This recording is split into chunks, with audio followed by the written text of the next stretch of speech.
Alright, so yun, magandang araw po sa inyo lahat. My name's The Vice. O eto nga, pag-usapan nga natin about nga dito sa mga bagong issue ngayon na lumalabas ngayon sa social media, no? Ay, nako.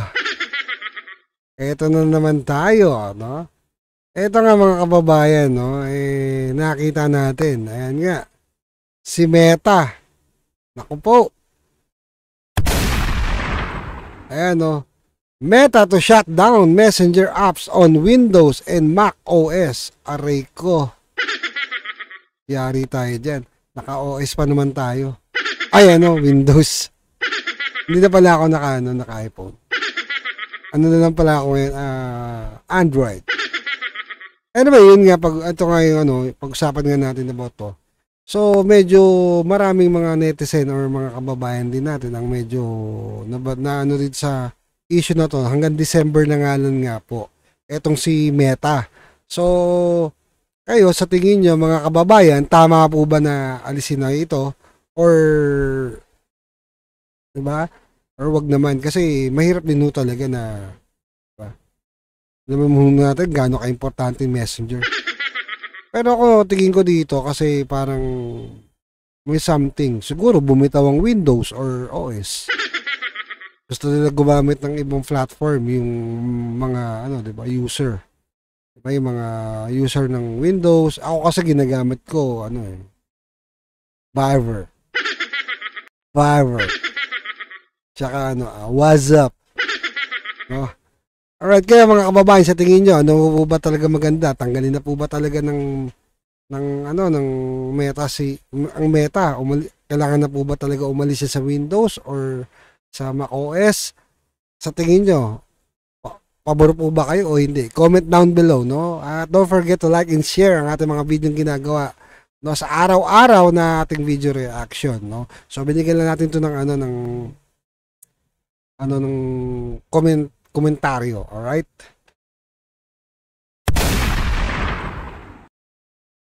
Ito naman mga kababayan, no? Ewan ko, nakita ko to sa social media. Tignan niyo yung itsura.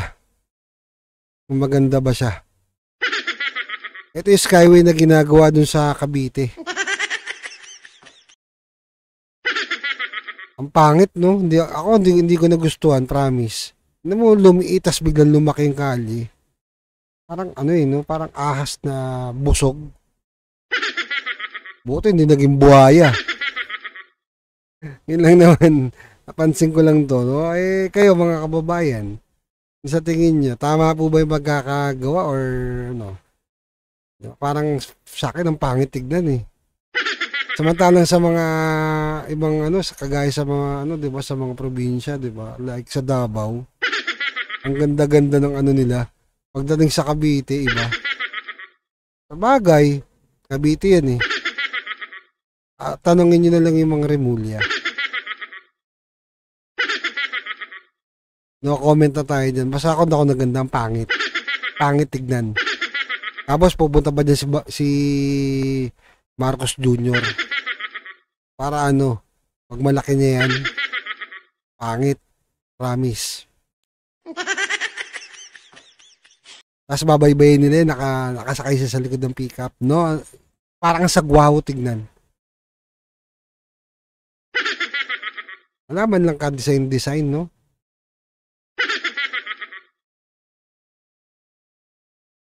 Alright, ito naman mga kababayan, ito naman yung kay Trillanes. Ito si Trillanes, hindi natin malaman kung anong gusto nito sa buhay, di ba? Ako, medyo nakanukot sa taon to eh.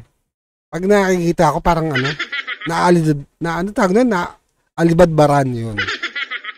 Hindi ako parang, naiirita ka.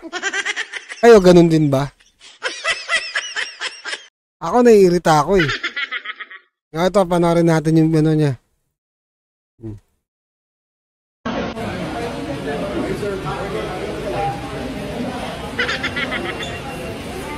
Alam niyo mga kababayan, itong mga kasolid. Ngayon, tawag na natin kasolid. Kasolid DDS. Diba? Solid tayo dapat. Ito yung gusto ni Trillanes, mga kababayan. Yung lagi siya pinapansin ng mga media, pinag-uusapan. Kahit hindi na siya kailangan eh.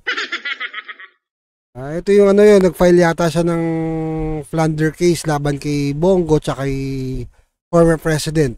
Diba? Tuloy lang natin.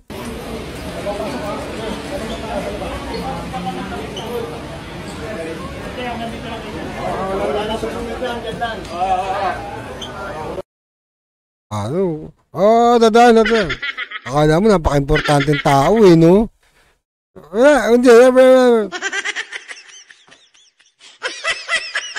Hindi na importante yan, uy. Hindi na politiko yan. Akala mo naman, senador. Hindi na senador yan, uy. Mayor nga, hindi nanalo yan eh. Ha? Kahit tumakbuli yan sa susunod na eleksyon, diba? Hindi mananalo yan. Ako nagsasabi sa inyo, kahit maubos niya lahat ng DDS, ang Duterte supporter na kaalyado ng Pangulong Duterte, hindi mo mananalo yan. Niwala kayo. Baka yung mga tao boboto pa sa hindi nila kilala. Di ba? Tuloy natin. Ito pa isang video. Ito ay tungkol sa 7 billion pesos worth na infrastructure projects na inaward ni Bongo at Duterte doon sa tatay at kapatid ni Bongo, at ito ay bawal at covered ito sa Flander law. Bawal pala eh. Bakit noon hindi mo sinita? Tignan mo ha. Tignan niya, sabihin niya ha. Bawal pala. Senador pa siya noon pero hindi niya ginawa. Kasi may plano siya. Gusto niya tumandim kay Duterte. PRRD. Diba? Ngayon niya nilalabas. Ewan ko kung totoo yung nilalabas niya. Diba? Hindi ko rin alam kung totoo yung pinagsasabi niya. Kasi may mga, ewan ko, ang hirap po paniwalaan. Mahirap po talaga pag-aaso ng sasalita. May 7 billion pesos ito at nagsimula ito nung mayor pa si Duterte hanggang nag-presidente. Kaya alam naman natin na magkadugtong ang bitiwan ni Bongo at Duterte. Kaya magkadugtong daw bitukan ni Duterte, ni Pangulong Duterte, tsaka ni Bongo. Ang daming alam nito. Bakit sabay ba sila kumakain? Pag nabusog isa, nabubusog din. Ang daming alam nito ni Trillanes eh, no? Magkadugtong yung bitukan. Hindi naman sila kambal. Isa nga nasa dahig eh. Isa na dito sa Pilipinas. Paano magkadugtong? Dami mong pautot. hindi niya pwedeng ipagkaila na hindi na-influensyahan ito. Tapos, yung senador na si Bongo, ganun din. Kahit na senador siya, siya pa rin ang nag-a-act as the alter ego of Duterte. Talagang siya pa rin yung special assistant. Kaya ito ay maliwanag na violation sa ating batas at kaya natin siya nagawa. Sir, ano po yung ebidensya? Ang ebidensya po dito ay mga kontrata mismo galing sa DPWH. Kontrata daw galing sa DPWH. Galing talaga nito, no? Ito po ay nakuha ko nung ako po ay senador pa. Tapos dinagdagan na. Kita nyo, nakuha niya yan nung senador pa siya. Bakit nung senador kayo hindi mo pinail? Diba? Hindi mo inano. O, sino ngayon maniniwala sa'yo? Hindi, mga kababayan, ito lang. Ito lang, mga kababayan. Ito wala na sa gobyerno. Diba? Tignan nyo maigi. Wala na muna sa gobyerno. Wala rin posisyon, walang ano. Dito ka magtataka. Diba? Saan kumukuha ng pondo to? Para kumilos ng ganyan. Diba? Tignan nyo. Dito ka magtataka eh. Diba? Gigil na gigil siya sa mga Duterte. Si Pangulong Duterte, si Tatay Digong, nasa dahig na, nakakulong na. Pinuntahan niya pa nga eh. Ha? Tapos magpapay na ng another case. laban kay Pangulong Duterte daw tsaka kay Bongo. Anyway, may sagot naman dyan si Senator Bongo, si SBG. Kung gusto niyo panoorin, nandun po sa kanyang Facebook page. No, pwede niyong panoorin. Pero ito, balik tayo dito kay kay Brownie.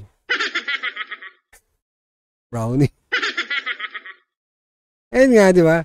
Senador pa lang siya noon, bakit hindi niya ginawa yun? Kung totoong kung talagang para sa bayan ka, kung talagang may nakita ka, bakit noon hindi mo ginawa? Bakit ngayon?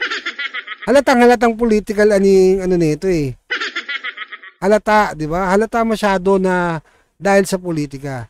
Kasi alam nyo, kaya nga tinatanong ko sa inyo, dito magtataka tayo eh. Wala naman sa posisyon to, gumagalaw pa eh. May nagpapagalaw. At bukod dyan, ang tanong, sino? At magkano?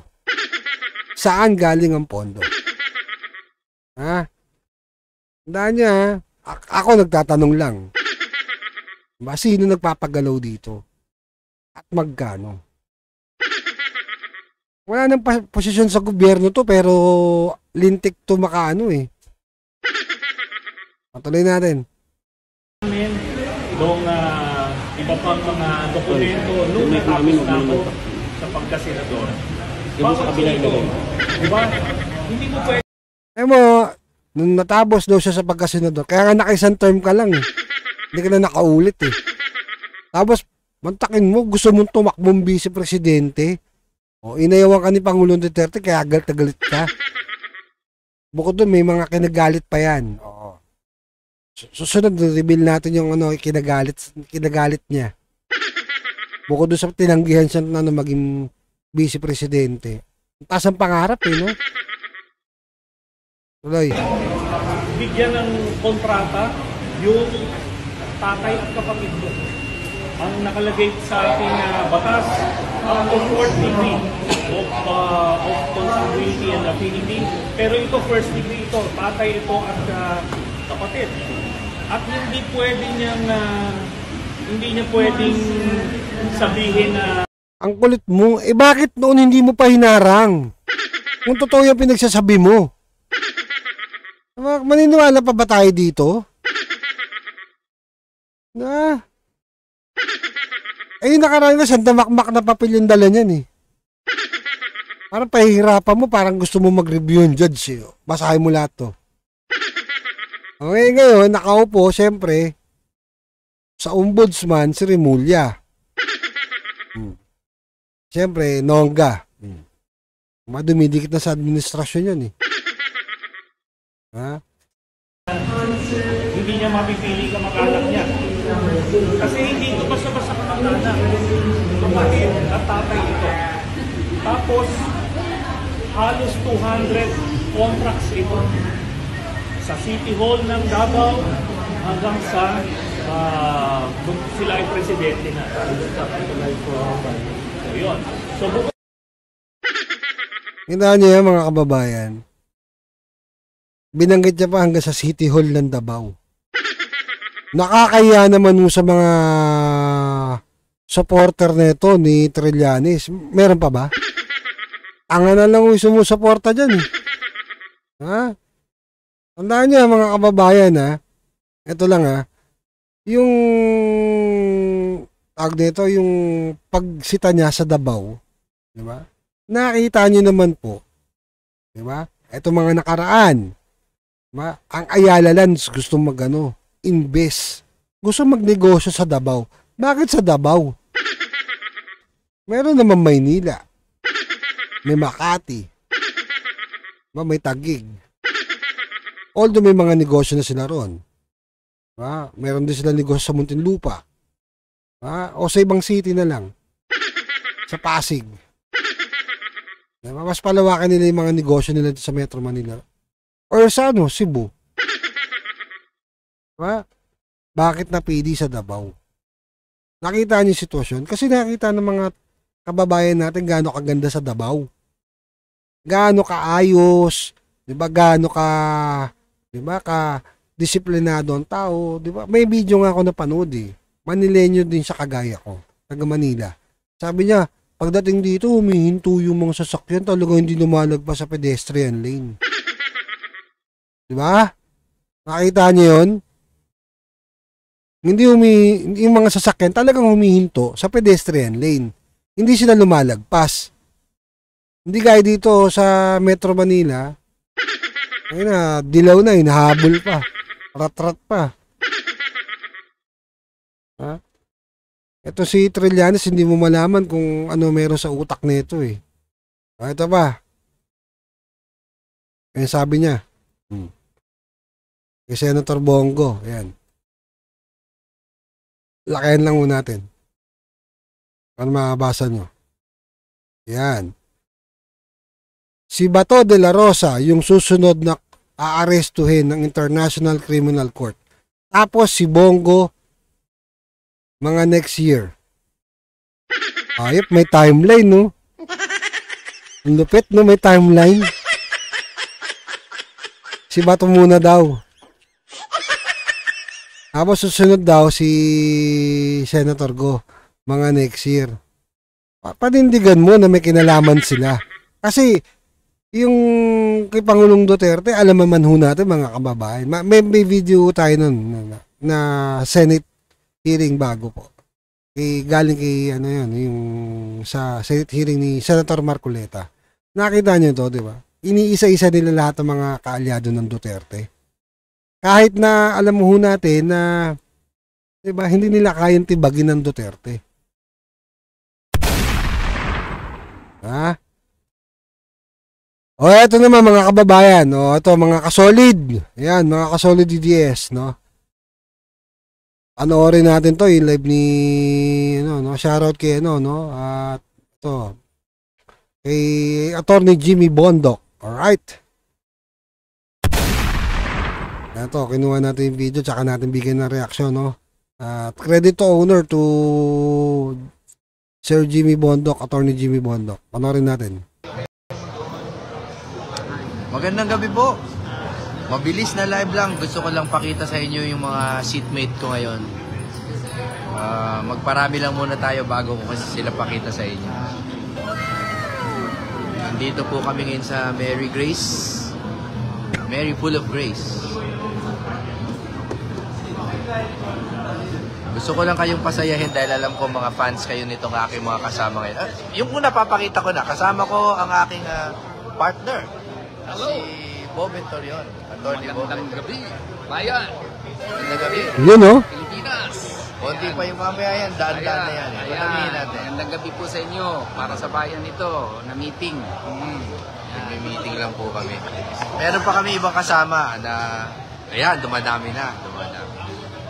Baka lang kasi na-miss nyo. Ito, unahin ko na to.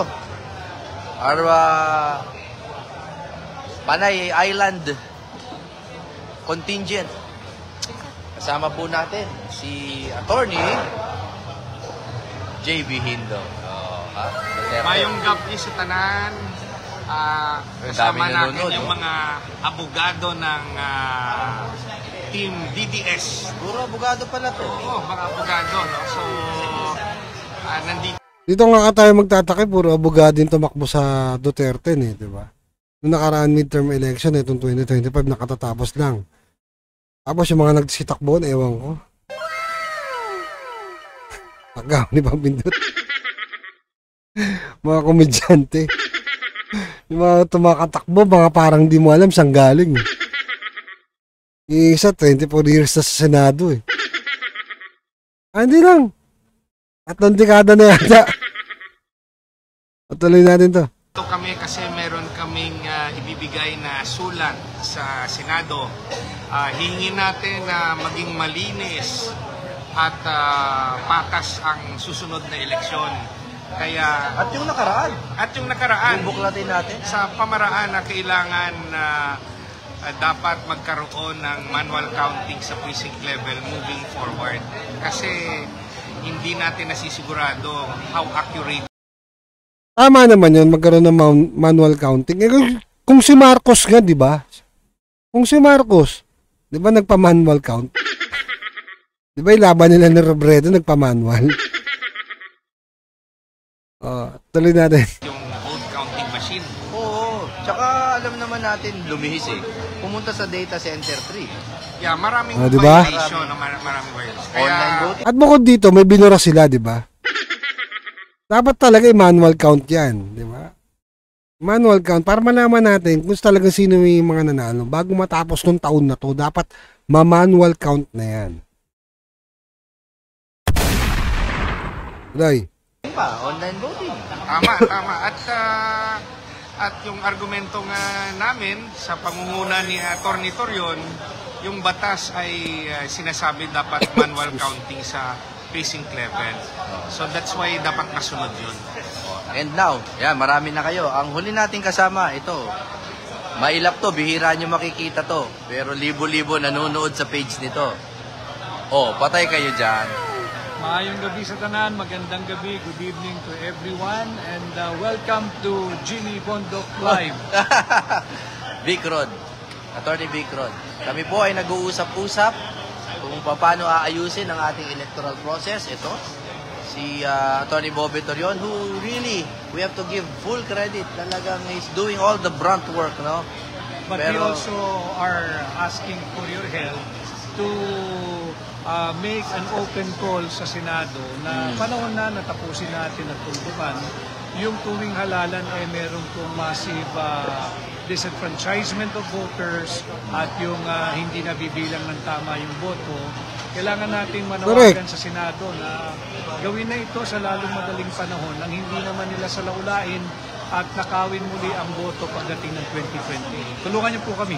I-on the spot ko si Atty. Vic ngayon. Atty. Vic, ano palagay mo sa post ng kaibigan at mahal nating kaibigan yan, si Jason sa nag-post nung isang araw, sabi panalo ka daw. Ako, maraming salamat sa manual recount. Maraming salamat kasamang Jason sa iyong paniniwala. But hanggang doon lang dahil pangit naman, it will be self-serving. Kung sa ating galing. On it. Salamat sa tiwala. Salamat sa kumpiyansa. Mabuhay ka, Jay. Jason sa, mahal ka namin, kaibigan tayo. Vic Rodriguez, Bobby Torion. Ito na, pinirmahan na namin itong aming reiterative letter sa Senado, no? Na kailangan may investigasyon talaga sa This is a reiterative request for urgent Senate inquiry in aid of legislation sa COMELEC irregularities, sa May 2025 national and local election. Chairman George, trabaho lang. Tayo po. At hindi lang trabaho, no? Paniniwala lamang. Alam niyo mga kababayan, nung midterm election, ito nakaraang election, ang dami kong balita na nakarating sa akin ng mga nag-message, nagsusumbong. Na, ayun nga, ayoko naman gawa ng video, at least, ayoko naman gawa ng reaksyon, no? Dahil, mas maganda talaga, yung malinaw yung ipapakita natin. Pero, ito, pahagingan lang natin konti. May mga tumatakbo talaga noon na namimili ng boto. Wag na natin ano yun, di ba? May mga namili ho talaga ng boto. Hindi na ako magbabanggit ng pangalan. May mga namili ng boto, 4 na senador, di ba? Magkakasama sa isang balota. Sila kailangan lang iboboto mo. Tapos, isang party list. Wala ka binabanggit ha. Yun yung kwento lang sa akin. Kwento lang naman. Hindi ko naman sasabing kasi wala naman ako hawak na katibayan, di ba? Kwento lang naman. Pero yun nga, nakakapagtaka, nanalo sila. Doon ako nagtaka eh. Patuloy natin to. Paniniwala lamang para po ito sa ating bayan at sa ating sistema. Yes. Okay? So, ano tayo? Let's see who may the best man win. Ganun na lang. Okay. Abangan din ninyo magpo-produce ng concert si Jimmy Bondok at kami ang kanyang mga guest. Ako yung guest. Front act ako. Kung JB Hinlo, kung naniniwala ang COMELEC na malinis ang 2025 election, wag na kayong kumontra sa manual recount. Buksan natin. Yes, tama. Para malaman kung para magkaalaman. Counting machine. Kung sa tingin nyo malinis ang eleksyon, anong kinakatakutan nyo? Buksan. Gusto namin matalo ulit. Yes. Matatalo kami ulit sa manual recount. Okay lang, pero buksan natin. Buksan natin. Which is, by the way, in the letter of the law, Kasi yan yung nasa batas. Sa batas naman yung manual ang counting eh. Huwag niyong Kaya nga eh. dapat yung nagputos na ang Korte Suprema na Sa OSG. sa OSG Na na mag-comment. kung may comment sila sa petition na final for manual counting, wag na kayong mag-comment para tuloy-tuloy na. Total. If they don't comment, of course, legally, they have waived the right to present their evidence. Kasi sabi naman nila malinis ang election, ba't pa sila magko-comment? Tama. Kahit yung counting yan, makina o manual counting, kung walang dayaan, ba't kayo matatakot? Buksan natin. Oh. Palagay ko, i-end ko na tong live kasi umiinit na ulo. Pag umiinit ang ulo ni JB, natatakot ako talaga eh. Di ba? Naalala mo nung proclamation ni Bongo? Oo, nakita ko yun. Parang iniwanan tayo dun. Oo, nag-speech siya. Nag-speech siya. Tapos sabi niya, alam mo, kung wala lang dayan sa Comelec, diyan kami nakaupo kasama na. Hindi ko makalimutan yun. Hindi ko makalimutan. Diyan kami nakaupo, hindi kami separate na table. Yun ang sabi niya. So bago magbabay, gusto lang namin mag-hello sa supporters at pati sa mga bashers. Yan. Sa mga bashers, salamat po sa pagbibigay niyo ng pansin sa amin at sa pagpapakita kung gaano kasama ang mga amo ninyo. Oh, dapat kulugin din nila yung Senado na mag-conduct na ng investigation in aid of legislation. Kasi kailangan talaga ma-implement yung Section 31 ng Republic Act 9369. Yun ang search nyo. Oh, ha? yun. Kailangan kasi nasa batas yun. Nasa batas. Mahirap Section 31. Mahirap ito ituro sa ating mga estudyante sa batas na merong batas tapos hindi i-implementa. Walang batas, di i-implementa. Walay balaod. Walay balaod. Like for example, yung online voting, wala pang batas. Tapos inimplementa nila. Kaya para sa kapakanan ng ating bayan. So bago magpaalam, I want you to know na ito Duterte 4 lang muna kami ngayon. Itong Duterte 4 ay strongly endorse them, not for anything, but as good people. Kaya sana po, para sa bayan natin, dumami po sana yung mabubuting tao sa gobyerno. Maraming salamat po. Paalam mula kay Atty. Salamat. Magandang gabi. Vic Rod, JB Hinlo, Maraming salamat. Bobetorion. Alam mo, tumakbo Bobetorion. ko kaya Senado. Wag na kasi si Pastor, papahinga na siguro after his, Magpaalam tayo kay Pastor, magpaalam tayo. At saka kay Ma'am VP Sara. Mag-comment nga kayo mamaya ha. Leave a comment kung dapat si Atty. Bobet na yung patakbuhin natin. Mag-ano nga kayo, mag-comment kayo ha. Magpaalam tayo kay VP Sara. Maraming salamat po ha. Maraming salamat at tandaan niyo po, mahal na mahal namin lahat kayo at ang Pilipinas. Hindi po kami gaganito para sa sarili, para po ito sa ating bayan. Maniwala kayo sa hindi, yan ang totoo. God bless you all, everybody, and magpahinga po kayo tonight well. Okay? Mabuhay! Duterte forever! Yun. So, dapat po talaga i-manual recount yun. Ako sa tingin ko, total may batas naman eh. Ano kinakatakot ni Chairman George? Di ba?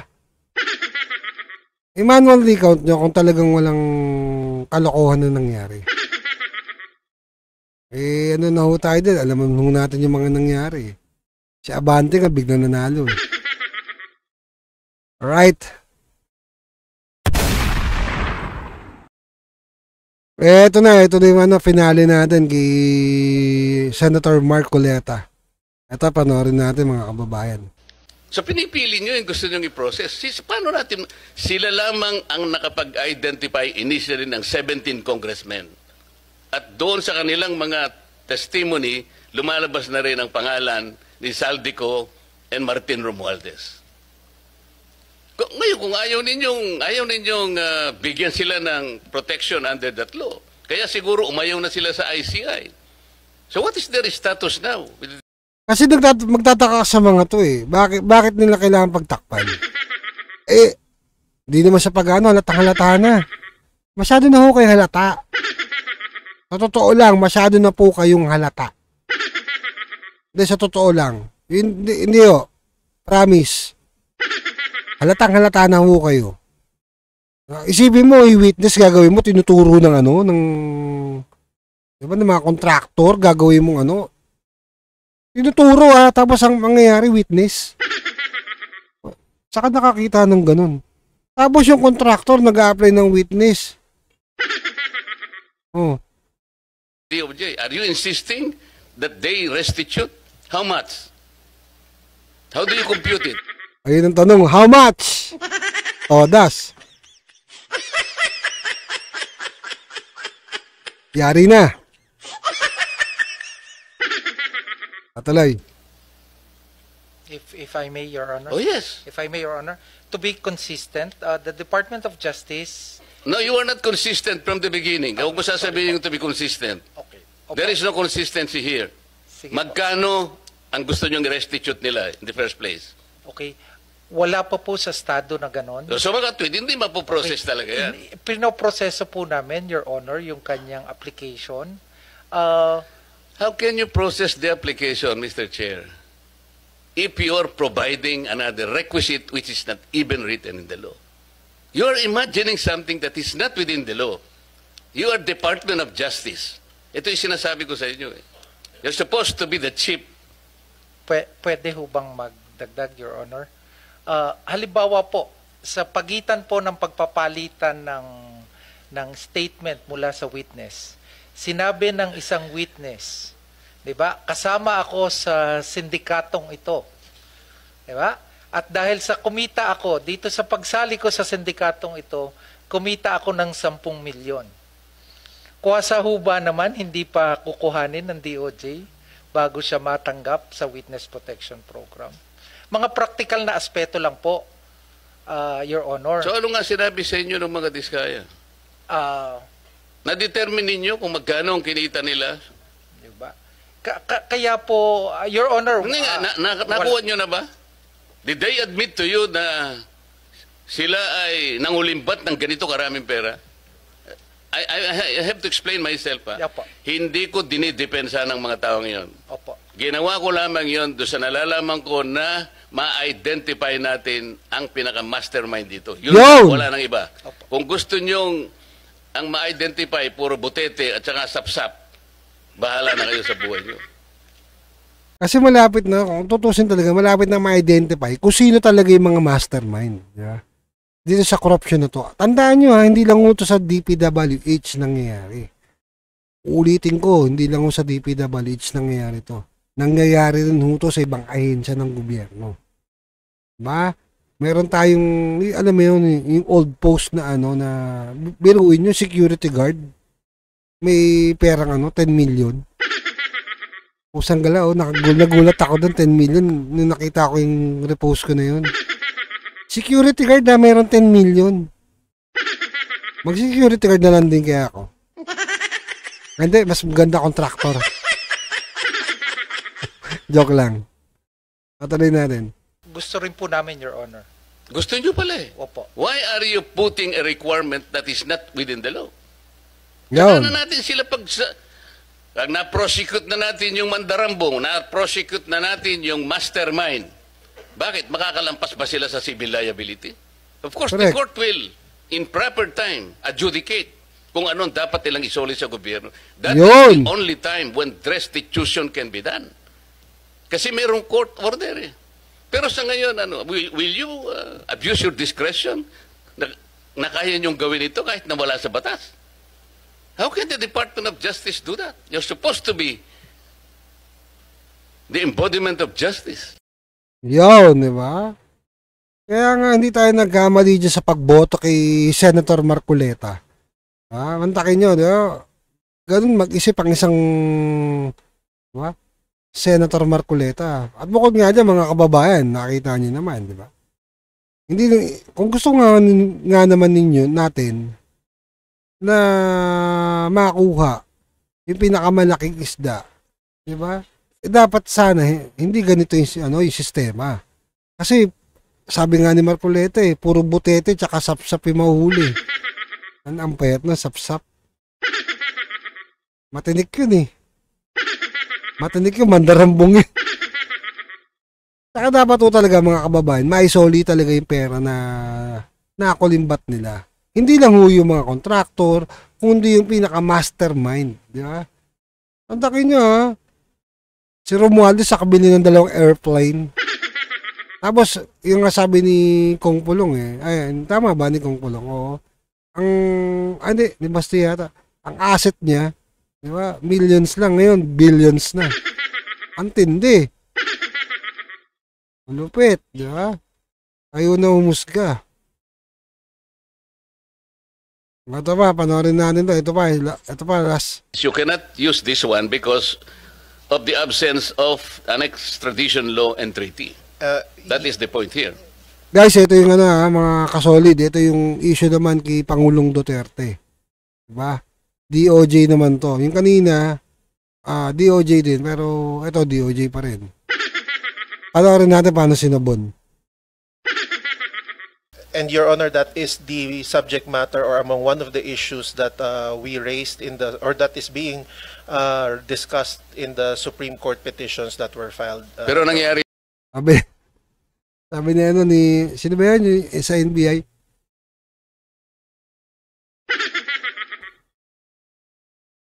na kasi, dinala nyo na siya doon under the false claim na pwede nyo gawin because of this. But you did not complete the whole statement. Kung kinonsider nyo yung pursuant to the applicable extradition laws and treaties, hindi dapat nangyari yun So ngayon, kung halimbawa, nag-argue kayo sa Supreme Court, nangyari na yun. Ando na yung mama, di ba? Your Honor, if I may also explain, I have no knowledge or participation whatsoever in the events.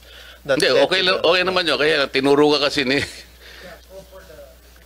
Yes, Your Honor, to explain the legal justification or premise on which... Yeah, but the legal justification is wrong. Secretary, yung pagkaka-transport ng dating Pangulo ng Republika sa The Hague. Ang pagkakaalam ko po kasi, maraming pronouncement ang ating Pangulo. Yung iba na-memorize ko pa nga po We will not assist the ICC in any way, in any form. From now on, I ask my secretaries to do the same. I mean, something like that. Pero nangyari, kabaligtaran, Secretary, di ba? The former Secretary of Justice explained that, well, those pronouncements are not cast in stone. Ito na naman Ito yung parang ephemeral lang nangyayari. Parang the government officials' decision, sabi niya, sometimes can be changed at times. What do you think are the factors that necessitated a change of mind? Like from not assisting the ICC in any manner, in any way, in any form. Kasi nga puro kasinungalingan itong pinagagawa ng itong mga to, di ba? Na hindi nga daw sila na makipag-coordinate, hindi nga daw sila makipagtulungan. Bandang huli, group effort. O, di ba, matindi. Puro sinungaling Tuloy. He was just transported there. Now languishing in the detention center on the other side of the planet. What do you think are the factors used by the DOJ? First, Your Honor, if I'm not familiar to the particular circumstances that the particular facts that which made the secretary made the actions before. Who is familiar? Who is familiar from among second, you? Your Honor, if I also may state, the matter is pending now with the matter before the Supreme Court. So the position, the legal position on the actions of the former Secretary of Justice has been elucidated with the court. But for the Department of Justice, it's Chief Dennis Chan who made the argument and presented the position of the DOJ in this regard, Your Honor. My question is, what are the factors that necessitated a change of mind from not helping the ICC in any way, in any form, which is a policy matter, with the reverse. That happened. I'm not privy to that, Your Honor. Who is privy? Kasi parang, Your Honor, it may be the former secretary, now the ombudsman. oh, wala na siya sa DOJ, nasa ombudsman na siya. Alam nga naman Yes. ipatawag natin siya rito. What happens now to the principle of continuity?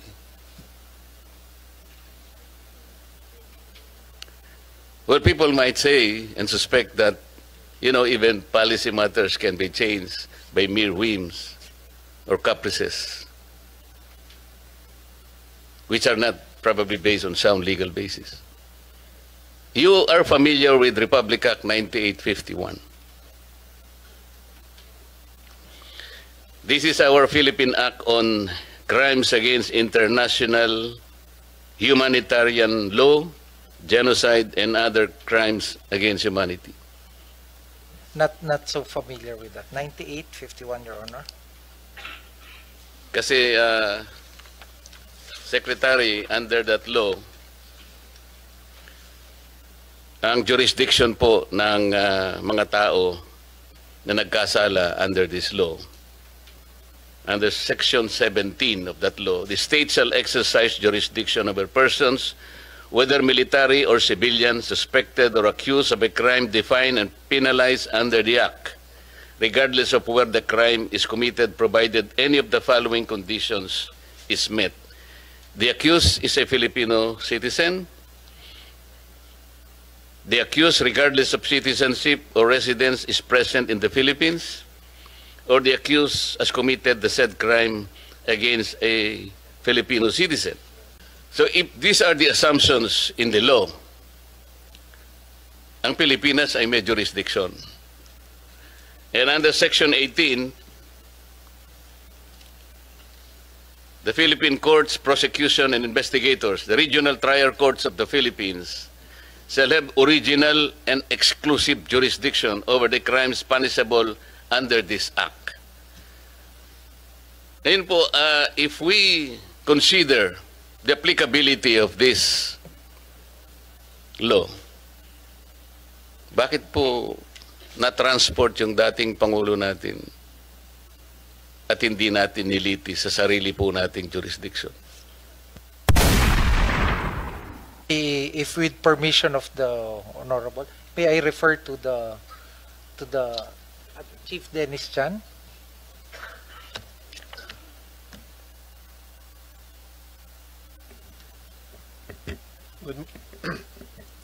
Good morning, Your Honors. Good morning, Senator Marcoleta and Senator Gatchalian. You are correct, Your Honor, that Section 17 on jurisdiction provides for the state exercising jurisdiction over persons suspected or accused of committing a crime penalized under RA 9851. The second paragraph of Section 17, Your Honors, does mention that in the interest of justice, the relevant Philippine authorities may dispense with the investigation or prosecution of a crime if another court or international tribunal is already conducting the investigation or undertaking the prosecution of such crime. Instead, the authorities may surrender or extradite suspected or accused persons in the Philippines to the appropriate international court, if any, or to another state pursuant to the applicable extradition laws and treaties. Your Honor, I believe this was the justification relied upon by the former Secretary of Justice in the action leading to the transfer of the former President, Your Honor. So, Mr. Chair, they are referring to the second paragraph of Section 17 of 9851. Is that correct? Yes, yes, Your Honor. Mr. Prosecutor, I noted that, but I think the colatilia is very, very clear. Pursuant to the applicable extradition laws and treaties. This is absent. So how can you invoke this? Wala na tayong treaty We have just withdrawn from the Rome Statute. So this cannot be applied. Is that correct? Your Honor, the way we interpreted that second sentence of instead the authorities may surrender or extradite, we see there two different actions to be taken by the state. It's either to surrender or to extradite, and then if it is to extradite, then it must be pursuant to an applicable extradition law or treaty. So the action taken, Your Honor, was surrender and not extradition. Pero ang sinasabi niya, pareho sila eh. Yung dalawang conditions na yun will be cut under this pursuant to the applicable extradition laws and treaties. Wala tayong extradition law, wala na tayong treaty because we just withdrawn from the Rome Statute. Hindi mo pwedeng gamitin ito. Kaya dapat yung mag-a-apply is 9851. This is our own law. Okay lang naman dito eh. Can we not prosecute the former president kung talagang meron siyang kasalanan? Our National Prosecution Service, the judiciary, I think, is or are operating, and they're willing, they're competent enough to prosecute, adjudicate, and proceed with the trial. Hindi ba? Your Honor, with all apologies, I am not able to answer the question as to whether we can prosecute. I am just merely stating that the action of the former Secretary of Justice in for the transfer of the former president to the ICC was premised on Section 17, RA 9851, under the second paragraph. Yes, but what I'm saying is you cannot use this one because of the absence of an extradition law and treaty. That is the point here. And Your Honor, that is the subject matter or among one of the issues that we raised in the, or that is being discussed in the Supreme Court petitions that were filed. Pero nangyari na kasi, dinala nyo na siya doon eh, under the false claim na pwede nyo gawin because of this. But you did not complete the whole statement.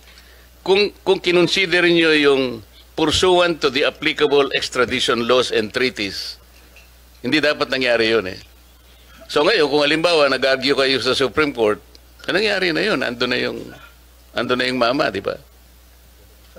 Your Honor, if I may also explain, I have no knowledge or participation whatsoever in the events that Hindi, okay naman yun, kaya tinuro ka kasi ni... Ayun yung masakit doon, di ba? Wala din siyang alam doon. Tayo dyan. Yes, Your Honor, to explain the legal justification or premise on which but the legal justification is wrong. We submit, Your Honor, although that is already pending before the Supreme Court, Your Honor. Thank you. You're welcome, Your Honor. Chair, salamat po. Yun. So, may mali talaga doon sa nangyari doon sa, di ba, sa talagang kidnap yung nangyari kay PRRD, kay Pangulong Duterte, di ba, kay Tatay Digong, di ba, utusin. Kasi dapat may proseso na mangyayari niyan. Dapat idadaan muna sa sa korte dito sa atin, sa isang, di ba, bago dalhin doon. Nakuha niyo yung punto. Ang nangyari, hindi na ho nangyari yun. Walang ganap. So, diretso talaga agad. Kidnapping nga. Diba? So, yun lang naman, no? Binigyan natin to ng reaction tong kay Senator Marcoleta. At naniniwala tayo na, alam niyo yun, mga kababayan, na darating ang panahon, sabi ko nga lalabas at lalabas din ng totoo. At sa mga taong galit na galit kay Pangulong Duterte, tanginin nyo, mauna kayo. Diba, yung mga nagpo-post na naka-jar, naka-ano.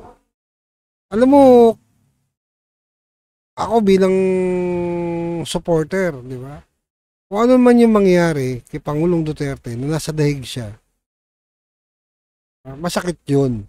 Pero kailangan natin tanggapin. Oo, masakit yun sa loob. Pero tandaan nyo mga kababayan. Diba? So mga kasolid, tandaan nyo, guguhit yun. Guguhit yun. Maniwala kayo, magmamarka yun sa panahon. At hindi yan. Kung ano yung ginawa ni Pangulong Duterte noon, di ba? Nung panahon na siyang namumuno, siyang presidente, marami siyang magandang nagawa sa Pilipinas. At tatak na sa atin yun. Yung mga bagay na ginawa na hindi maganda nitong administrasyon na ginawa kay Pangulong Duterte, hindi ho natin makakalimutan yun. Tandaan yan kung totoong kasolid kayo. Ha? Hindi natin makakalimutan yun. Hanggang sa huli, di ba? Tignan niyo yung sitwasyon. Hanggang ngayon, di ba, inaalay niya pa rin yung sarili niya para sa bayan. Kasi kung titignan niyo yung sitwasyon, hindi naman siya bumaril sa mga namatay na yun. Asan yung mga bumaril? Wala, di ba? Inako pa rin ni Pangulong Duterte. Ano sabi niya? Ako na lang, huwag niyo nadamay. Huwag niyo nadamay yung mga yan. Yun ang sabi ni Tatay Digong. Pero tandaan niyo mga kababayan na anumat anuman, ulitin ko ang mangyari kay Pangulong Duterte. Diba? Nakatatak na yun sa kasaysayan. Yung mga ginawa nitong administrasyon na to, ginawa ng mga taong ito, diba, na nagpadala kay Pangulong Duterte, hindi na ho natin makakalimutan yun. Diba? At hindi yung basta-basta mababaliwala kung totoong kasolid kayo. Diba? Solid DDS kayo. Right? So, yun lang naman mga kababayan. Maraming salamat po sa lahat ng ating mga bagong follower. No? Lalo na po sa Facebook, no? So, don't forget to like, and share ang ating mga videong ginagawa, no? Dito sa, ano natin, Munting Channel. Don't forget to like, no? At maraming salamat talaga sa lahat ng ating mga bagong follower, lalo na po doon sa Facebook, no, sa ating page, no, na 2.2. No, 2,200 yung ano lang, yung alam niyo 'yun, kababayan, 2.2 ngayon. Kasi-check ko lang, di ba? Wait lang po ha. Kasi-check ko lang siya kanina. Ayan na. Ano na siya ngayon?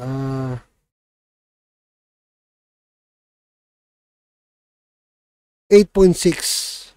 No? Yun. So maraming salamat po sa inyong lahat, sa lahat ng mga bagong followers natin. At dito sa mga nag-like dito sa nag-follow sa atin sa Facebook, no? At syempre sa TikTok. And syempre, don't forget to like and share ang ating mga videong ginagawa. Lalo na ho, don't forget to subscribe dito sa ating YouTube channel. And don't forget to hit the notification bell. No? And shoutout tayo bago tayo matapos. Ayan. Asa na yun? Lang ha. Isa-shoutout lang tayo sa nagpadala kanina. Ang nagpadala ng 10 star. Ano, Gcash mo na lang. Charot lang. Shoutout lang natin to. Saan na yun? Yun. Shoutout kay Rosaline Onda Galo. Right?